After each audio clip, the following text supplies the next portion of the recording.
if I would look on Småland, what Småland historically, Småland, this place is one of the poorest areas of Sweden.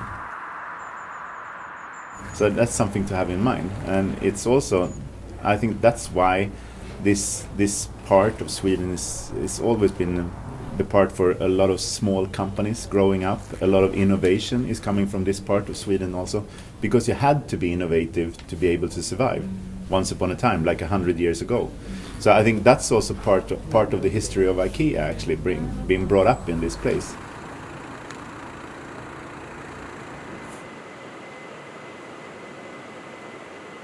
I think in terms of what has happened in the homes, the biggest change was actually after the Second World War here in Sweden. They were really influential, and they had the idea of if you want to bring up if this country is going to change, we're going to change it through people and through their homes. The home is an important place. There was not very many other countries that had that idea.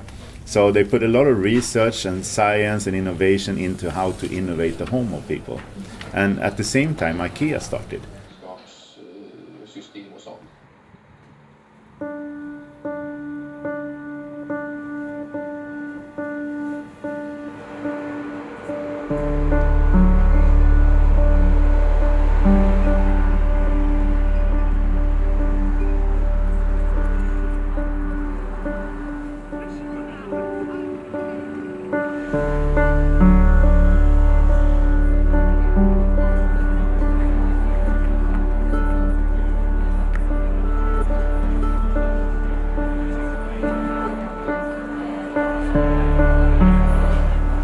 There's two parts of a democratic design. If you've read about it a little bit too, it's really close to my heart personally also, since I've been part of developing it.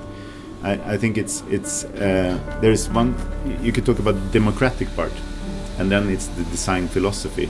And they go hand in hand in something we call democratic design. But we want our design to be democratic in two different ways, actually, to involve a lot of people in the way that we make the things. Our total value chain, the factories and everybody there is involved, the designers and all of the teams, and also real people. But the other part of democracy is also to try to do things, truly great design that could reach a lot of people. And then we have to work with the 5 principles to be able to do that, to make those almost impossible stuff, affordable for a lot of people, without compromising on sustainability or quality or like function or form.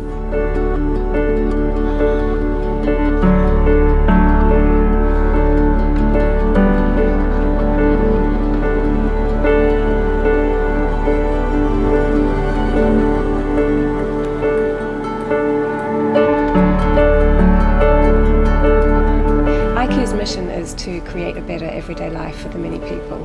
And food really sits at the heart of that because it is what creates a better everyday life for people.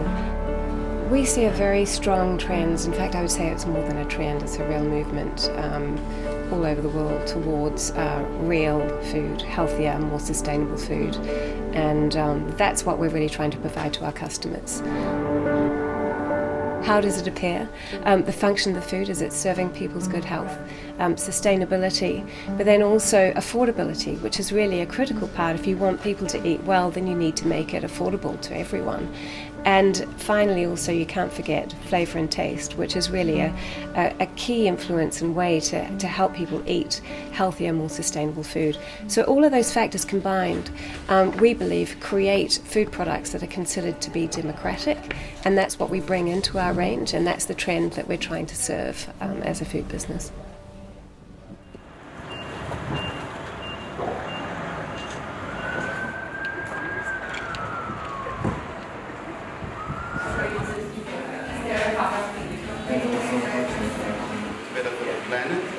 Better for the body because it's more nutritional and it's much faster and much more efficient.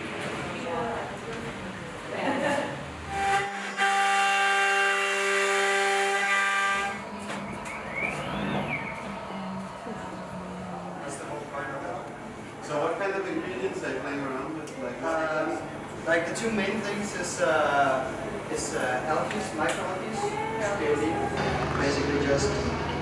I mean, I think that was also a thing that really appealed to us was that they were ready to take chances, because to go on this adventure we need to go on it together, but we can only be successful if there's trust between us, especially because we cannot set up any sort of normal KPIs of what we should deliver, because it's much more experimental and it's much more risky. So that means that we experienced full trust from IKEA's side in terms of doing this.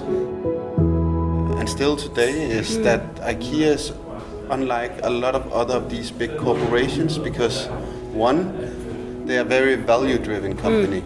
So everything that they do in the entire organization is built on these very sort of humanistic values of fairness, of equality, of these things.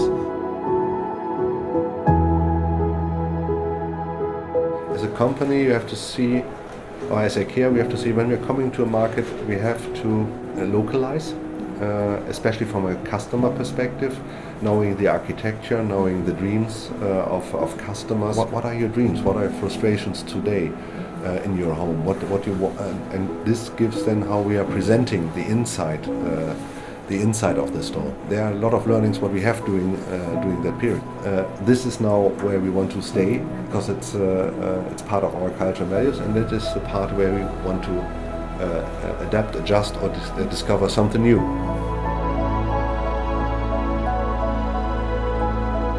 I think first of all we have to make it important to people and young people again, because I think that it's more like things like this is more important to most young people. This is your home, and the knowledge around electronics and the communication is like really widespread, and there is a big interest.